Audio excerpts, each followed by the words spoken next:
जय माँ मंगला समस्त को देवांजलि कुकिंग चैनल को स्वागत करुच्ची सांग मैंने एवं तो चैत्र मास आसीगला गाँ मानक समस्ते पंथई ओषा करेंगे आउ ए पंथई ओषार गोटे पणा प्रस्तुत करा जाए माँ को माँ को बहुत पसंद से पणाटा आउ से पणारे कौन कौन सब पकेबे कौन कौन सब ना समस्ते तो जानी नथिबे भाविकी मु आपन सहित ए वीडियोटा शेयर करुच्ची सेमती जदि आपण मैंने जानते आउ कौन कौन पकाते कौन कौन पकाती मुझे कोटा पकई भूल रे सेटा आपण मैंने मते कमेंट करेंगे।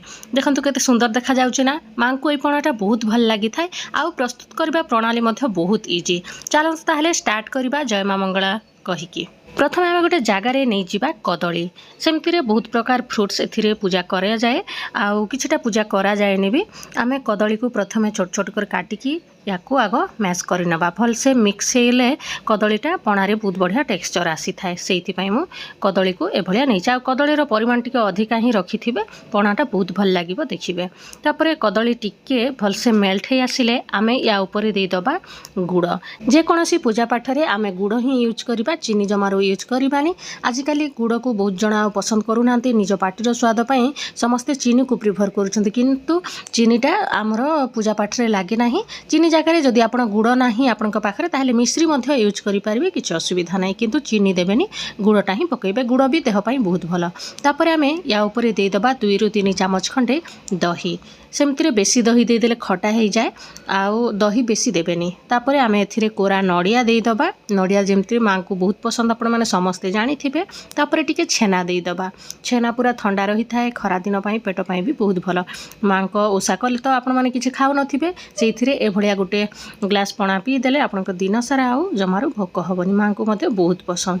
तापर ये छेनाटा देकी भलसे आउ थे गोलई नवा जिते भलसे ये सब मिक्स हो पार से भल लगे आमर पणाटा।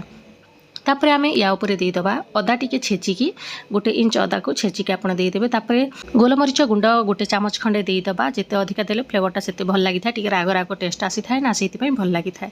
तापर एथिरे देदबा आम 1/2 चामच खंडे घी माँ जेहेतु पणा बनई माँ पसंद रे आम सब जिनिस पकेबा।